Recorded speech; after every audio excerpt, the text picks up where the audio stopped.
आप सभी को राधे राधे। आज की इस वीडियो में हम सुनेंगे माघ मास का 15वां अध्याय। तो आइए सुनते हैं।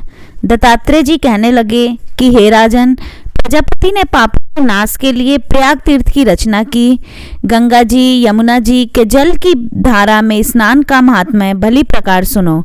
जो इस संगम में माघ मास में स्नान करता है वह गर्भ योनि में नहीं आता। भगवान विष्णु की दुर्गम माया माघ में प्रयाग तीर्थ पर सब नष्ट कर देती है। माघ मास में प्रयाग में स्नान करने से मनुष्य अच्छे भोगों को भोगकर ब्रह्म को प्राप्त होता है। माघ मास तथा मकर के सूर्य में जो प्रयाग में स्नान करता है उसके पुण्यों की गिनती चित्रगुप्त भी नहीं कर सकता। 100 वर्ष तक निराहार रहकर जो पुण्य प्राप्त होता है वही फल माघ मास में 3 दिन प्रयाग में स्नान से होता है।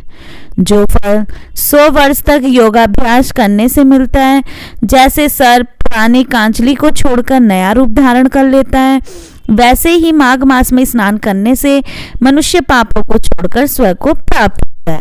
परंतु गंगा यमुना के संगम में स्नान करने से हजारों गुना फल मिलता है। हे राजन, जिसको अमृत कहते हैं वह ये त्रिवेणी है। ब्रह्मा, शिव, रुद्र, आदित्य, मरुतगण, गंधर्व, लोकपाल, यक्ष, गुह्यक, किन्नर, अणिमादि गुणों से सिद्ध तत्वज्ञानी ब्राह्मणी, पार्वती, लक्ष्मी, सची, नैनादिति, अदिति, संपूर्ण देव पत्नियां तथा नागों की स्त्रियों घृताची, मेनका, उर्वशी, रंभा, तिलोत्मा, अप्सरागण और सब पितर मनुष्यगण, कलयुग में गुप्त और सतयुग आदि में प्रत्यक्ष सब देवता माघ मास में स्नान करने के लिए आते हैं। इन दिनों माघ मास में प्रयाग में स्नान करने से जो फल मिलता है वह ईश्वर ही कह सकता है, मनुष्य में कहने की शक्ति नहीं है। हजारों अश्वमेघ यज्ञ करने से भी यह फल प्राप्त नहीं होता।